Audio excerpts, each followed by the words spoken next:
तुमचं मग कात्रजचं जे आहे ना मेन प्रवेशद्वारे आणि स्वारगेटचं प्रवेशद्वार, मग तुमच्या कन्नडच्या गाड्या इथं एक पण दिसणार नाही. मग त्यांना काळं फासायचं का टायर गायब करायच्या का काचा फोडायच्या, हे महाराष्ट्र नवनिर्माण सेना ठरवल. मग तुमची इथं इडलीची वड्याची ढोश्याची दुकान आहेत, मग कुठं कुठं काळं फासायचं आणि कुठं कुठं खळफाटक करायचं हे अमित साहेब, राज साहेब आणि आमचे साबळे पाटील सांगतील. मग काय होईल त्याला जबाबदार हे कन्नडच राहतील. राजसाहेबांची भूमिका मराठी माणसाच्या हिताची. आता ह्या दोन्ही शिवसेना बघा तुम्ही, हे सत्तेसाठी हपापलेले आहेत. कोण मिशन टायगर करतंय, कोण लोक फोडतंय, कोणाकडे लोक नाहीये, त्यांची वेगळी भूमिका. कर्नाटकामध्ये महाराष्ट्रातील एसटी कर्मचाऱ्याला मारहाण झालेली आहे आणि एसटीला काळं फासण्याची घटना कर्नाटकामध्ये घडलेली आहे. त्यामुळे महाराष्ट्रातील मराठी माणसं हे संतापलेले आहेत की कन्नडची मुजोरी, कर्नाटकातील कन्नड वेदिका रक्षक या संघटनेचे कार्यकर्ते वारंवार मुजोरी करते आणि मराठी माणसाने ती गपगुमाने किती दिवस सहन करायची, हा आता प्रश्न मराठी माणसाच्या मनात पडलेला आहे. त्यासाठी अनेक संघटना, पक्ष हे लढले, त्याचं राजकारण झालंय.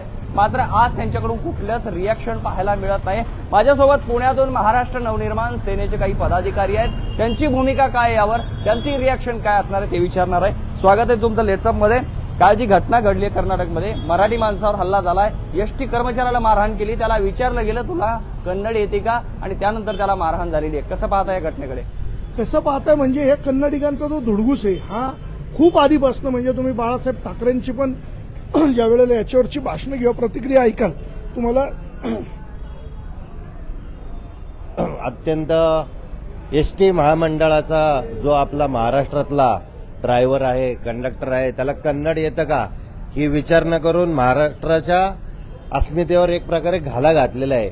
मग आम्ही पुण्यामध्ये, महाराष्ट्रामध्ये मराठी येतं का हा प्रश्न करणारच. पण एसटी महामंडळ आणि पुण्यातला, महाराष्ट्रातला जो कन्नड, पुण्यातला जो ड्रायव्हर एसटी चालक आहे तो तिथल्या लोकांना सोडायला गेला, याचं तरी भान यांनी राखलं पाहिजे ना.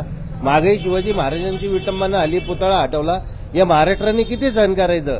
आशिष साबळे पाटील आहेत आमचे, संग्राम तळेकर, पुणे शहरात अनेक पदाधिकारी आहेत. तुमचं मग कात्रजचं जे आहे ना मेन प्रवेशद्वारे आणि स्वारगेटचं प्रवेशद्वार, मग तुमच्या कन्नडच्या गाड्या इथं एक पण दिसणार नाही. मग त्यांना काळं फासायचं का टायर गायब करायच्या का काचा फोडायच्या, हे महाराष्ट्र नवनिर्माण सेना ठरवल.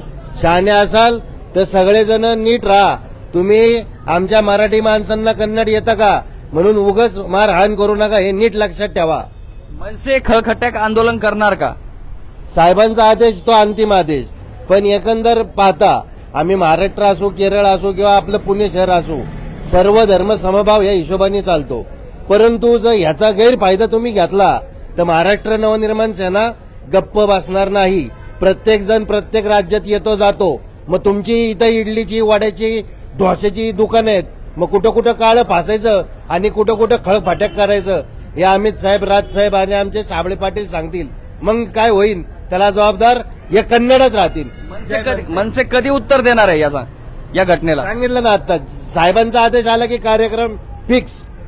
साहेबांचा आदेश म्हणजे राज ठाकरेंचा आदेश आला की कार्यक्रम फिक्स होणार आहे. तुमचं काय मत आहे बरं? असं काय होतंय, मोठ्या संघटना आहेत, मोठे पक्ष आहेत, या मुद्द्यावर अनेक वर्ष राजकारण झालं, मात्र आता पुन्हा मराठी माणसाला ह्या गोष्टी सहन कराव्या लागतायत. मराठी माणसांसाठी ताकदीने उभा राहणारा पक्ष म्हणजे महाराष्ट्र नवनिर्माण सेना, राजसाहेब ठाकरे याच्यावरती मूग गिळून बसलेली आहे. शिवसेना असेल किंवा राजकीय पक्ष, यांना राजकारण करण्यातनं वेळ मिळत नाहीये. मुळात एक कंडक्टरला मारणे, एसटीच्या कर्मचाऱ्याला मारणे, त्याला मराठी बोलतोय म्हणून मारणे, ही काही चांगली गोष्ट नाहीये. म्हणजे त्यांच्या कर्नाटकातली लोक इथे येतात, मग आम्ही हेच करायचं का? त्यांनी एखादी ऍक्शन केली त्या ऍक्शनला देखील रिॲक्शन होणारच ना. आज आमचं मत एकच आहे, सन्माननीय राजसाहेब ठाकरे याच्यावर प्रतिक्रिया देतील. आम्ही प्रतिक्रिया देण्या इतपत मोठे नाहीये, पण आरेला कारे हे होतच असतं. त्यांनी ही जी काही घटना केलेली म्हणजे मागं बागलकोटचा छत्रपती शिवाजी महाराजांचा जो पुतळ्याची विटंबना त्यांनी केली, ती जी विटंबना केली, त्यांना लाज वाटायला नको. म्हणजे हे जे कर्नाटक आहे शहाजीराजांपासनं मराठ्यांच्या पायाखाली, म्हणजे त्यांनी आज जे काही हे द्वेषाचं आणि सीमावादाचं राजकारण सुरू केलेलं आहे, तोच जो मुलगा ज्या मारहाण करतोय तोच बागलकोटच्या प्रकरणात पण होता. म्हणजे दरवेळेला यांची जी काय हे चालली आहे, म्हणजे यांच्या घरी मुघल आले होते का? आपण काय वागतोय, आपण काय करतोय, आपण कुठल्या समाजातून येतोय आणि एक एसटी कर्मचाऱ्याला मारहाण करतोय. आणि याच्यामध्ये मला वाटतं की आता कुठेतरी राजकारण नाही झालं पाहिजे, केंद्राचा हस्तक्षेप होऊन हा सीमावादाचा प्रश्न 100% निकाली लावला पाहिजे. कारण तिथं असणारा स्थानिक मराठी माणूस, तिथं असणारी सगळी मराठी जनता ही गेले अनेक वर्ष भरडली जाते आणि त्यांचा जो दरवेळेला म्हणजे तुम्ही बघा मागही हे आंदोलन झालं होतं, त्याही वेळेला एसटी बसेस तोडफोड असेल, बाकी आंदोलन असेल, मनसेने केलं, पण तोडफोड हे या प्रश्नाचं सोल्युशन नाही. यासाठी केंद्राने मध्यस्थी करून जे काही बाकी राजकीय पक्ष याच्यामध्ये राजकारण करतात, मला राजकारणावर बोलायचं नाहीये, केंद्राने हस्तक्षेप करून तिथल्या मराठी माणसाला सन्मानाने न्याय मिळेल याची व्यवस्था केली पण पाहिजे. ही मुजोरी येते कुठून नेमकी? वारंवार मराठी माणसावर हल्ले करायची मुजोरी येते कुठून? कन्नड हे संघटना आहे त्याच्याकडून. हे बघा, त्यांनी बागलकोटलाही शिवाजी महाराजांच्या पुतळ्याची विटंबना केली. ती विटंबना पण त्यांनी चुकीच्या पद्धतीत केली. त्याही वेळेला त्यांना आम्ही एक गर्भित इशारा दिला होता. आजही आम्ही त्यांना सांगतो की ही मुजोरी तुम्ही करू नका. ही मुजोरी म्हणजे बघा, प्रत्येकाला प्रत्येकाच्या राज्याबद्दल प्रेम असतं. मी महाराष्ट्रात, मला मराठीबद्दल प्रेम आहे, त्यांना आपसूक प्रेम असणार, पण त्या प्रेमापायी तुम्ही विनाकारण एसटी कंडक्टर आणि लोकांना चार हात करायचे समोरासमोर या ना. आणि याच्यात तुम्ही जसं म्हणले मनसेची भूमिका, आमची भूमिका, आम्ही सत्तेत असू सत्तेत नसू, विरोधात बसू, आमचे आमदार निवडून येऊ, आमचे नगरसेवक निवडून येऊ, नाही येऊ, तरी आमची भूमिका ही मराठी माणसासाठी आणि मराठी जनतेसाठी कायम फायद्याची आहे. आता याच्यामध्ये राजसाहेबांशी आमचे वरिष्ठ बोलतील, चर्चा करतील, राजसाहेब याच्यात भूमिका मांडतील. पण हे जे काय असली मारहाण करणं वगैरे आहे ना, म्हणजे याला बायला चाळे. मी सांगतो, तो जो कन्नड रक्षक वेदिकेचा कोण हरामखोर आहे ना, त्याला भांगड्या घातल्या पाहिजे. म्हणजे तुम्ही एक गरीब एसटी कर्मचारी जो महाराष्ट्रातनं तुमच्या कर्नाटकातलीच लोक सोडवायला गेला होता ना, का तिथं दुसरी लोक सोडवायला गेलता, तुम्ही त्याच लोकांना मारहाण करता, ते एकदम चुकीचे. हे मनसे म्हणून आम्हाला काही योग्य वाटत नाही. हा आज त्यांना एक इशारा देतोय की बाबा तुम्ही आता सुधरा. छत्रपती शिवाजी महाराजांचा जो बागलकोटला विटंबना केली होती त्यांनी, ती दुर्दैवी केली होती, तेव्हाही आम्ही अशी तळपायची आगमस्तकात गेली.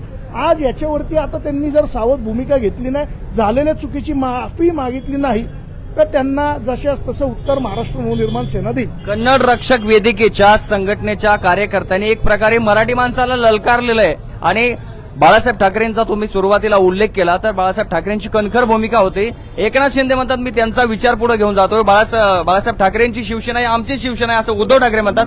त्या दोन शिवसेनेच्या भूमिकेवर तुम्हाला काय वाटतं? आज कोणीही हे बाळासाहेबांचे विचार पुढे नेत नाहीये. बाळासाहेबांचे विचार हे राजसाहेबच पुढे नेत आहेत. तुम्ही प्रत्येक आडी अडचण आली मराठी माणसाला तर तिथं राजसाहेब उभे राहिलेले आहेत, लक्षात घ्या. हे शांतपणे विचार करा. म्हणजे याच्यात मला कुठल्या राजकीय चर्चा करायचीच नाही. तुम्ही सुरुवातीला बोलताना मला ठसका आला, मी जरा थांबलो. आता मी तुम्हाला त्या प्रश्नाचं उत्तर देतो की राजसाहेबांची भूमिका मराठी माणसाच्या हिताची. आता ह्या दोन्ही शिवसेना बघा तुम्ही, या सत्तेसाठी हपापलेले आहेत. कोण मिशन टायगर करतंय, कोण लोक फोडतंय, कोणाकडे लोक नाहीये, त्यांची वेगळी भूमिका. त्यामुळे या राजकारणात बोलायचं नाहीये. पण आम्ही 100% आता मला सांगा, त्यांनी कर्नाटकात आपल्या मराठी माणसाला एसटी कर्मचाऱ्याला मारहाण केली, आम्ही इथं मारहाण करायला सुरुवात केली तर त्यांची लोक इथं आहेत ना. पण हे त्यांनी समजून घेतलं पाहिजे, झालेल्या प्रकारची दिलगिरी व्यक्त करून माफी मागितली पाहिजे. कारण आधी छत्रपती शिवाजी महाराजांच्या पुतळ्याची विटंबना केली, आज ही दुसरी गोष्ट झाली, परत तिसरी गोष्ट घडायची आम्ही नाही वाट बघणार. तर त्याला जशास तसं उत्तर द्यायला आम्ही तयार आहोत. नक्कीच. तर हे होते महाराष्ट्र नवनिर्माण सेनेचे पदाधिकारी, ज्यांनी सांगितलं की कर्नाटकच्या जी संघटना आहे जिने मराठी माणसावर हल्ला केला, तुमच्या सुद्धा गाड्या महाराष्ट्रात पुण्यात इथे येत आहेत, आम्हाला सुद्धा तुमच्यासारखं उत्तर देता येतं, मात्र आम्ही चांगल्या मार्गाने तोडगा कसा निघेल यासाठी प्रयत्न करतो. मात्र तुम्ही जर अशीच मुजोरी केली तर मनसे खळखट्ट्या आपला दाखवायला तुम्हाला तयार आहे. आणि आम्ही राजकारण करत नाही, शिवसेनेचे जे काही नेते असतील ते राजकारण करतील, मात्र मराठी माणसावर जेव्हा जेव्हा संकट येतं तेव्हा तेव्हा महाराष्ट्र नवनिर्माण सेना मराठी माणसाच्या खांद्याला खांदा लावून उभी राहिलेली आहे. पुढे काय होतं ते आपण बघू.